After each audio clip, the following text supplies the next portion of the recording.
שלום, ערב טוב. היא מצילה חיים, נקודה. היא נולדה בקיבוץ בית השיטה ומתגוררת ברמת גן. היא מנהלת המרכז הלאומי להשתלות. היא אם לשני ילדים. היא הקימה את מערך האחיות מתאמות ההשתלה. היא הקימה את מערך נאמני ההשתלה. היא הייתה חברתו של עדי, הצעיר שעל שמו כרטיסי ההתחייבות שלנו. כ1,000 איש ממתינים היום להשתלה, ובשנה האחרונה הודעה כי 8% יותר הסכימו לתרומת איברים.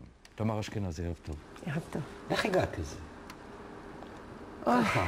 לא כל הסיפור, אבל איך צעירה כמוך נכנסת בכלל לתוך חדרי המוות האלה של המרכז להשתלות? אני חושבת שזה התחיל הרבה קודם, עוד בבית השיטה, כמו שאתה הזכרת. בי"ב עמדתי להירשם לבית ספר לאחיות, היה לי ברור שזה נושא שאני ארצה לעסוק בו.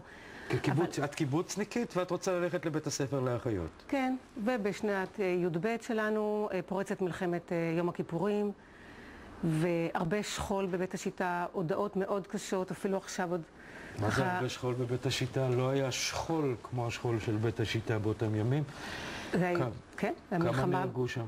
11 איש, ואחרי זה עוד פצועים שלאחר מכן הסתבר שנפצעו ונפטרו. מה את עושה באותה סיטואציה? אני זוכרת את עצמי יושבת על המדרגות של הנהלת החשבונות והמרכזייה של בית השיטה, ואנחנו מחכים כל פעם אם תהיה הודעה של דש ממישהו מהתעלה או מהצפון, או איזה פתק שמגיע מאיזה חבר על הנייר הכסף של הסיגריות, שכותבים איזה דש, ואנחנו רצים למשפחה, להורים, לאישה, לילדים, ולהביא את הפתק ולמסור דש בכל יום ובכל שעה. ובו זמנית, אז היו השמועות מאוד ככה דבר נפוץ, פחות טלפונים, פחות תקשורת. כן. וידענו על ההרוגים הרבה לפני שהמשפחות ידעו, וזה היה מאוד קשה, ואני זוכרת ככה סיטואציות שאימהות מספרות איך הם אתמול הכינו חבילה עם ממתקים ושלחו לבן, ואנחנו כבר יודעים שהוא הרוג. זה דבר שנצרב, ואני חושבת בכל כך הרבה כאב, ואני חושבת שזה גם ככה הוביל אותי אולי אחר כך גם בבית ספר לאחיות עבודת הגמר. הייתה עסוקה... אבל לפני בית הספר האחיות עבודת גמר, ברגע מסוים את פוגשת בעדי. זה היה בבית ספר לאחיות? זה היה בבית ספר לאחיות. בסוף בית ספר לאחיות. עדי, על שמו יש את הכרטיס של מי שמוכן ל... כן, אבל זה עוד היה לפני. כן, אבל מי זה עדי? ספרי לנו. עדי הוא בן למשפחה חקלאית, ותיקה מפתח תקווה, מכנס ובן דרור. והוא התחיל טיפולי דיאליזה בעקבות, כנראה זו מחלת אנגינה בגרון שתקפה אותו והחיידקים של הגוף, בקיצור, תקפו את הכליות. לא, הוא היה מבוגר ממני. כן. הוא עשה דיאליזה, והוא עשה את זה באיזשהו חדר בפרוזדור שהייתי אמורה לעבור בו כל יום בדרכי למחלקה הכירורגית ב' ששם עשיתי את הסטאז' של שנה שלישית. ואז הוא התחיל איתך. הוא שלח איזה אחות, ואחות כל הזמן הייתה ככה הטרידה. את ראית אותו? כשעברתי, ומאז שהיא אמרה, גם הייתי עושה עם הראש ככה, מרוב בושה. הוא ישב, הוא שכב? הוא ישב על קירוסה, עשה דיאליזה, וגם הוא היה בערך חודש, כי המשפחה למדה לעשות את הדיאליזה ועשתה אותו בבית אחר כך. ובסוף אמרתי, טוב, עוד 3 שבועות אני מסיימת את בית ספר לאחיות, וחוזרת לצפון, לקיבוץ, ובטח את הצבא אני אעשה בפוריה, אז לא נורא, אני איך להיפגש איתו. ונפגשתי איתו, מחוץ לבית החולים? כן, הוא בא בערב לפנימייה של בית ספר לאחיות שהייתה צמודה לבית החולים. כן. וככה, אני באתי ממש בלי ציפיות ובלי ככה, לא איזו תחושה של דייט או משהו, אלא לעשות וי, כי אני... אין דייט יותר מוצלח מזה, כמו שאנחנו יודעים.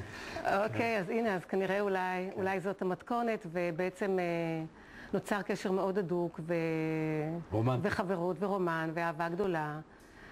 ואז כבר הייתה לי תחושה שאני לא חוזרת. רגע, אבל רומן ואהבה גדולה, וכל הזמן הוא עם דיאליזה?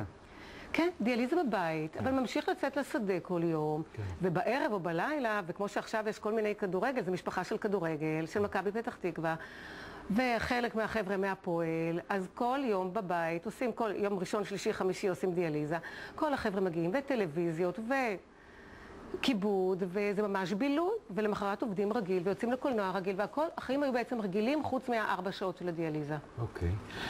אבל את איתו, ואת יודעת שהוא מחכה להשתלה. כן. של מה? של כבד? של כליה. של כליה.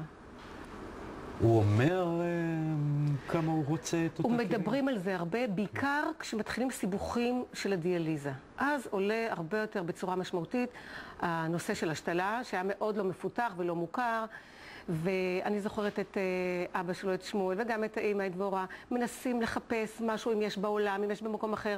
גם לא אינטרנט, זה תקופות אחרות, מאוד קשה להשיג מידע חובק עולם. ומדברים על השתלה. ופעם אחת קוראים לעדי להשתלה, וכולנו נוסעים בשמחה, ומגיעים לבית חולים הדסה עין כרם, ופתאום מסתבר שהמשפחה התחרתה, או הייתה איזה סיבוך. ומפח הנפש של חזרה הביתה זה משהו היה מזעזע. מה קורה למיועד עצמו? את חברה שלו, אז את חובה את זה גם באופן אישי, אבל גם דרכו. איך המועמד מגיב? אני חושבת שזה סוג אכזבה ששיתקה אותו, הוא לא יכול היה כמעט לדבר.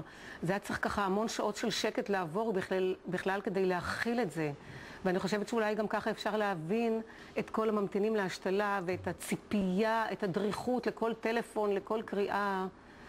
אני זוכרת שהיה בא לבית השיטה, היו מצמידים לו ביפר, אם חלילה, לא חלילה, כמובן אם תהיה הבשורה המשמחת שיש כליה, שלא יקרה חלילה שאי אפשר להשיג אותו. ומה קרה בהמשך? עם עדי? כן. יום אחד הזמינו את עדי לעלי כותרת עם מני פאר, והוא בא עם הפרופסור, עם פרופסור דורסט, הם מתראיינים, ופרופסור דורסט ביקש שהם יהיו האייטם הראשון, כי הוא מאוד עייף, הוא רוצה ללכת הביתה. ובאמת, יגמר האייטם הראשון, ואני רואה שעוזרים לו ככה לצאת מהאולפן עם לעדי? לא, לפרופסור דורסט. אוקיי. לצאת לגמרי מהאולפן.